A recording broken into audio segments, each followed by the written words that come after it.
శుక్లాంబరధరం విష్ణుం శశివర్ణం చతుర్భుజం ప్రసన్నవదనం ధ్యాయేత్ సర్వవిఘ్నోపశాంతయే.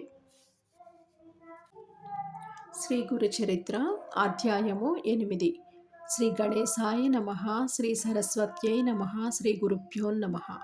ప్రస్తావన. శ్రీపాదస్వామి ఒక కుపుత్రవతి అయిన బ్రాహ్మణ స్త్రీ చేత శివపూజ జీవితము చేయించి మరుజన్మలోని ఆమె గర్భాన తామే అవతరించి సంకల్పించాడు. సద్గురువును ఆశ్రయించి ఆయన అనుగ్రహంతో నిర్వర్తించబడిన పూజాది కార్యాలకు విశేష ఫలితముంటుందనియు అర్థము. అలాగాక మనకై మనమే ఆచరించే పూజాదుల ఫలితము సామాన్యంగానే ఉంటుంది. కారణము మహాత్ముల సాన్నిధ్యం మనలోని సత్వగుణాన్ని విశేషంగా వృద్ధి చేస్తుంది. సత్వాది గుణ ప్రాబల్యాన్ని బట్టి యజ్ఞదాన తపకర్మల ఫలితం ఉంటుందనియు భగవద్గీత చెబుతుంది. అందుకే తత్వదర్శి అయిన సద్గురువును ముముక్షువులాశ్రయించి తీరాలనియు భగవద్గీతకు హృదయమనియు చెప్పదగిన తద్విద్ధి ప్రణిపాతేన అన్న శ్లోకము చెబుతుంది. మూఢుడైన ఒక బ్రాహ్మణ బాలుణ్ణి శ్రీపాదస్వామి ఆత్మహత్యా ప్రయత్నం మాన్పించినట్లే శ్రీ అక్కల్కోట్ స్వామి సాయిబాబా తమ భక్తులను ఆదరించారు. తర్వాత శ్రీపాదస్వామి హస్తమస్తక సంయోగం చేత త్రుటిలోని ఆ మూఢ బాలుణ్ణి వేదాంగ పారంగతుణ్ణి చేసిన లీల కూడా అతిశయోక్తి కాదు.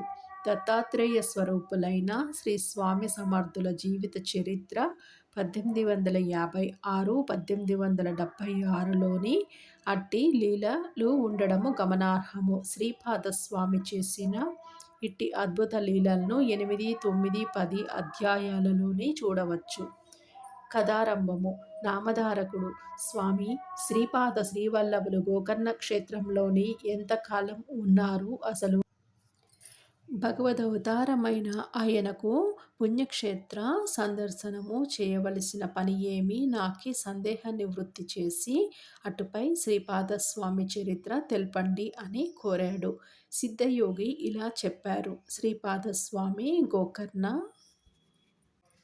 క్షేత్రంలోని 3 సంవత్సరములు నివసించి తర్వాత శ్రీశైలము వెళ్ళారు. అక్కడ 4 నెలలు ఉండి భక్తులను అనుగ్రహించి అక్కడ నుంచి నివృత్తి సంగమానికి వెళ్ళి స్నానం చేసి తర్వాత కురువపురం వెళ్ళారు.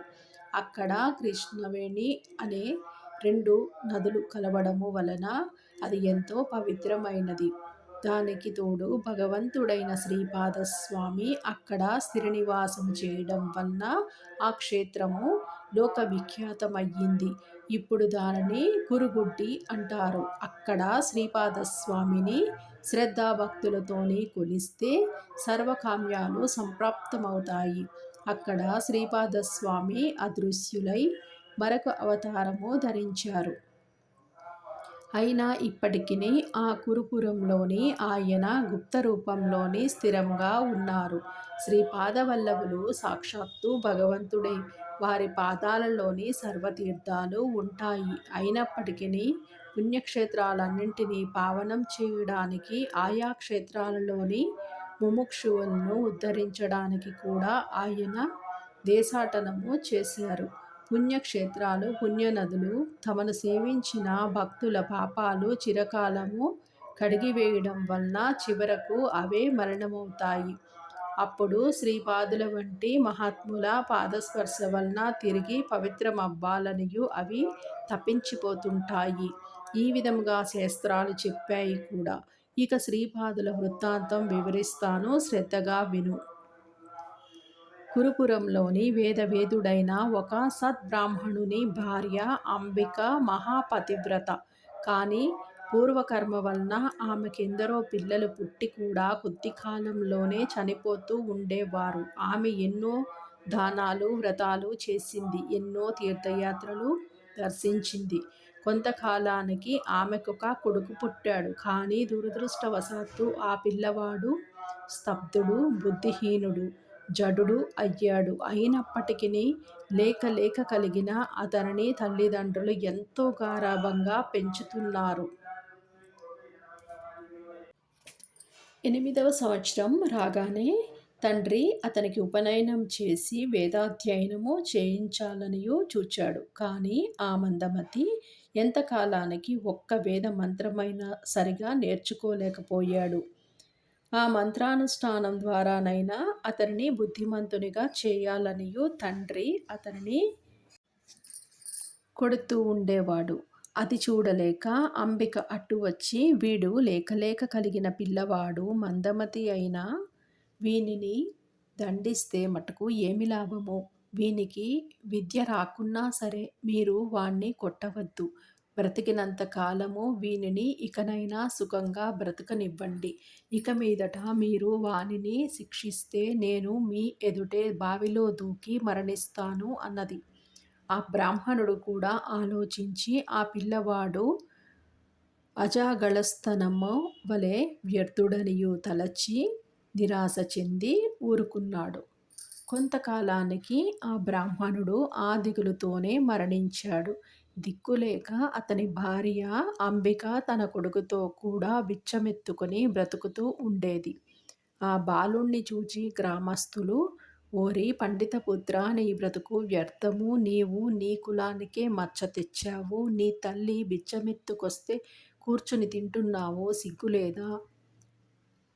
నది నుంచి మంచినీరు మోసి అయినా బ్రతకరాదా?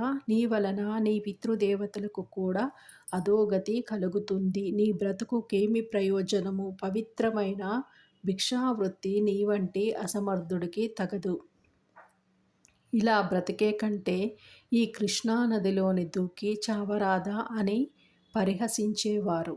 చివరకు ఆ బాలుడు లోకుల పరిహాసాన్ని భరించలేక ఆత్మహత్య చేసుకోదలచి నది వైపుకు పరిగెత్తాడు. అతనిని వారించగల శక్తిని కోల్పోయిన అతని తల్లి కూడా నిస్సహాయురాలై తాను కూడా ఆత్మహత్య చేసుకోదలచి అతని వెంట పరిగెత్తసాగింది. దారిలోని శ్రీపాదస్వామి ఎదురై అతనిని పిలిచి, బ్రాహ్మణుడా, తొందరపడవద్దు. పూర్వకర్మ వలన నీకీ దుస్థితి దాపురించింది. దానికి తోడు నీవిప్పుడు బలవంతంగా మరణిస్తే నీకు బ్రాహ్మణ హత్య, ఆత్మహత్య దోషాలు చుట్టుకుంటాయి అని నివారింపరానివి. అందువలన నీవు జీవించి ఎంతటి కష్టాలైనా ఒరిమితో అనుభవించి దుష్కర్మల నుంచి శాశ్వతంగా విముక్తుడవడము మంచిది అన్నారు. అంబిక శ్రీపాదస్వామికి నమస్కరించి, స్వామి, ఒక వంక భర్తను కోల్పోయి మరొక వంక వ్యర్థుడైన ఈ పుత్రుని వలన ఎటువంటి సద్గతి ఆశింపజాలని నన్ను చూడడమే మహాపాపంగా లోకులు పరిగణిస్తున్నారు. నేనిక బ్రతికి మాత్రము చేయగలిగినది ఏమున్నది అన్నది. ఆమె మాటలను విని కరుణార్థ హృదయుడైన శ్రీపాదస్వామి, అమ్మా, ఆత్మహత్య వలన రాబోయే జన్మలో మరొక పాపం కూడా అనుభవించవలసి వస్తుందే కానీ వేరే ప్రయోజనం ఏమున్నది? కనుక నీవు మిగిలిన జీవితమంతా శివపూజలోనే గడుపు. అలా చేస్తే వచ్చే జన్మలో నా వంటి కుమారుని పొందగలవు అన్నారు. ఆమె ఆలోచించి, స్వామి, నేను మీరు చెప్పినట్లే చేస్తాను. కానీ దానివలన ప్రయోజనమేమో నాకు తెలియలేదు. దయచేసి వివరించండి అన్నది. శ్రీపాదస్వామి, అమ్మ, ఉజ్జయిని పట్టణాన్ని చంద్రసేనుడనే రాజు పాలించేవాడు.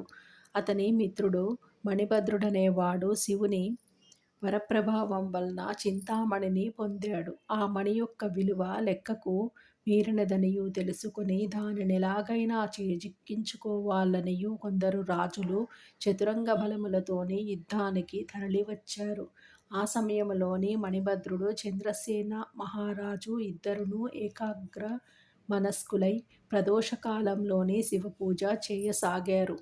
ఒక త్రయోదశి శనివారం నాడు ప్రదోష సమయంలోని వారు పూజ చేస్తుంటే చూచి ఆ పట్టణంలోని గోపబాలకులు కూడా తమ ఇండ్ల ముంగిళ్లలోని ఆకులతోనూ పూలతోనూ పూజ చేయసాగారు. వారి తల్లులు ఆ పిల్లలను భోజనము కోసము ఇండ్లలోనికి లాక్కుపోయారు. వారిలోని ఒకరి వద్ద నుంచి వాని తల్లి పూజా సామాగ్రి లాగివేసి వాడిని బలవంతంగా లేవదీసింది.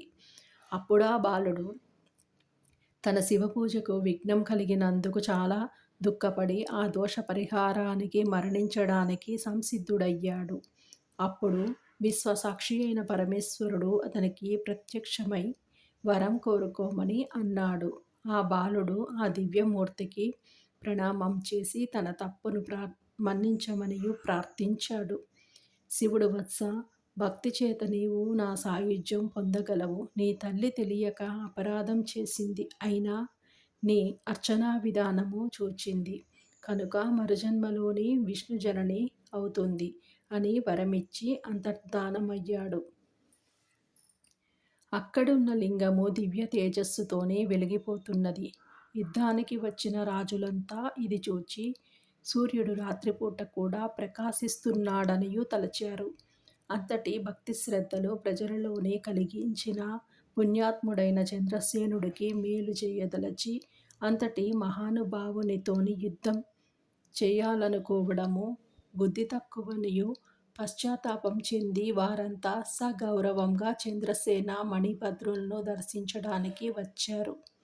అప్పుడే పూజను ముగించిన రాజు ఆ ప్రకాశానికి కారణం తెలుసుకొని తనను చూడవచ్చిన ఆ రాజులతోని కలిసి ఆ ప్రదేశానికి వెళ్ళి ఆ దివ్య లింగాన్ని చూచి ఆనందించాడు. ఆ గోపబాలకుడు చెప్పగా ఆ వృత్తాంతమంతా విన్న చంద్రసేనుడు మిగిలిన రాజులు ఆ పిల్లవానికి గోపాధిపత్యము ధనము ఇచ్చి వెళ్ళిపోయారు. తరువాత ఆ గోపాలుని తల్లి యశోదగా జన్మించి విష్ణువుకు జనని అయ్యింది కనుక అమ్మ శివపూజ మహిమ వలన మరుజన్మలోను నీవు కూడా అలానే అవుతావు అని అన్నారు. ఈ కథ విని అంబిక ఇలా అడిగింది, స్వామి, శివపూజ వలన కలిగే ఫలితము వచ్చే జన్మలో కదా, ఈ జీవిత శేషం నేనెలా గడపాలి మహానుభావ? అందరి పరిహాసాలకు గురి అవుతున్న నా బిడ్డడు ఏ క్షణాన ఆత్మహత్య చేసుకుంటాడో తెలియదు. నన్ను మాతృత్వంతోని రక్షించు అని వేడుకున్నది. ఆ కరుణాసముద్రుడి హృదయము కరిగి తన చేతిని ఆమె కుమారుడి తలపై పెట్టి ప్రణమముచ్చరించాడు. ఆ మూర్ఖ బాలుడు తక్షణమే బృహస్పతి అంతటి జ్ఞాని వక్త అయ్యాడు. అప్పుడతనిని మాతృసేవకు వినియోగించి శ్రీపాదస్వామి ఆమెతోని, అమ్మ, దుఃఖం విడిచి నీ జీవిత శేషమంతా శివపూజలోనే గడుపు. వచ్చే జన్మలోని నాయంతటి కుమారుడు కలుగుతాడు అని వరమిచ్చాడు. ఆమె పరమానంద భరితురాలై పుత్రునితోనూ తన ఊరికి వచ్చి జీవితమంతా శివార్చనలోని గడిపి ధన్యురాలయ్యింది. శ్రీ దత్తాయ గురవే నమః. శ్రీ శ్రీపాద శ్రీవల్లభాయ నమః. శ్రీ నృసింహ సరస్వత్యై నమః. 8వ అధ్యాయము సంపూర్ణము.